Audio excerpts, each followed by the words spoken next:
Mtoto mmoja aliyefahamika kwa jina la Ivan Bagule mwenye umri wa miaka 5, mwanafunzi wa chekechea shule ya msingi Stadium katika halmashauri ya Lindi mkoa wa Lindi, amefariki dunia baada ya basi dogo la serikali kuacha njia na kuingia ndani ya nyumba aliyokuwa amelala.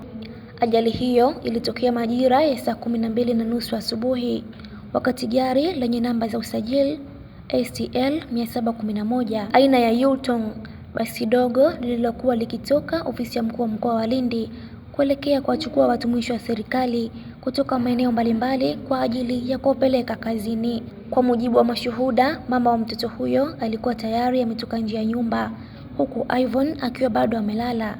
Gari hilo liliacha njia, liligonga nyumba ya Mwanahamis Bushiri na kumjeruhi mtoto huyo ambaye baadaye alifariki dunia. Saa 12:30 nilisikia kitu kuna mwagika huko barabarani. Maana ninapoishi mimi ni karibu sana na barabara. Na kule nilisikia mtu mmoja anaita, yaani anagomea, ananiita jina langu. Mwenyekiti, kuna ajali, mwenyekiti, kuna ajali. Baadaye nikaondoka, nikafika kwenye tukio, nikakuta gari kweli imeingia kwenye hii nyumba ya miti. Lakini nyumba yenyewe imezolewa moja kwa moja na hii gari. Baadaye tukaanza msaada pale kuokoa kidogo. Tukapigia jeshi la zimamoto, wakaja na wao wakaja kutoa msaada. Mwisho wa siku yule mtoto, mama mtu alikuwa nje, yaani alikuwa ameshaamka tayari yuko nje, ila mtoto alikuwa bado hajaamka amelala. Kwa hiyo walipookoa yule mtoto ilionekana pale kama wanakasema amezima. Na hapo ndani walikuwa watu wawili, mama alikuwa yuko nje na ndani alikuwa mtoto amelala. Kwa hiyo gari wakati inagonga hiyo nyumba, ndani kuna mtoto peke yake ambaye yuko kitandani. Kwa hiyo gari kamkuta hapo hapo, imemgonga hapo hapo. Ukiangalia kwa pale nyuma kuna shimo. Kwa hiyo kama ilikita pale alafu ikaruka ile shimo, ikaivamia tu ile nyumba. Ndio maana ukuta nyumba yote imeanguka. Kwa hiyo imeivamia tu nyumba, kwa hiyo gari imekwenda moja kwa moja mpaka chumbani, yani mpaka kitandani kwa mtoto. Pangu hapo nimesikia kitu pigo kwa nguvu. Umesikia eh? Pigo kwa nguvu. Oya! Kitu gani hicho kinachopiga? Nikikimbilia hapa nikuta hii gari shaingia. Huyu mama analia nje hapa. Mtoto yuko ndani mule. Watu wanahangaika, tumekimbilia, anotoa mti, anotoa hivi mpaka mkuja zimamoto. Kuhangaika kutoa mtoto.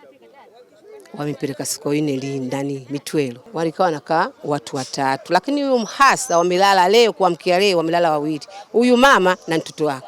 Kuna baba yake analinda, alikuwa hajarudi kazini. Kamanda wa polisi mkoa wa Lindi, kamishna msaidizi wa polisi John Imori amesema uchunguzi wa awali unaonyesha kuwa chanzo cha ajali hiyo ni mwendo kasi uliosababisha dereva kushindwa kulimudu gari alipofika kwenye kona na hivyo kupoteza mwelekeo. Gari hilo lilikuwa linatoka ofisini, limechukuliwa asubuhi ofisini kwa mkuu wa mkoa kwa ajili ya kwenda kuwachukua wafanyakazi maeneo mbalimbali ya mkoa wetu na kuwaleta ofisini.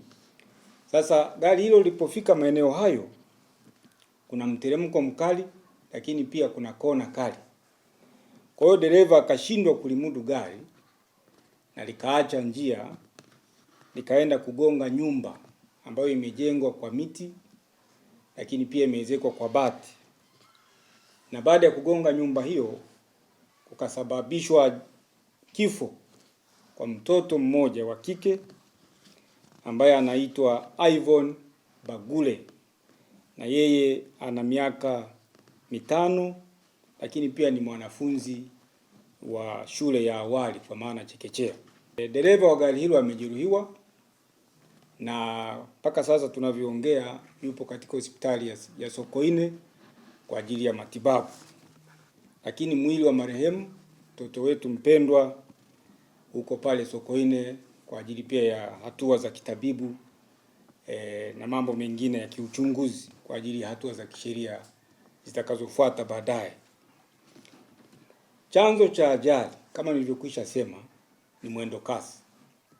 Na hivyo natoa wito kwa watumiaji wote wa vyombo vya moto katika mkoa wetu wa Lindi kuendelea kuendesha vyombo hivyo kwa kuzingatia sheria, kanuni na taratibu zilizopo ili kuepusha ajali zinazoweza kupelekea madhara ikiwemo vifo na uharibifu wa mali.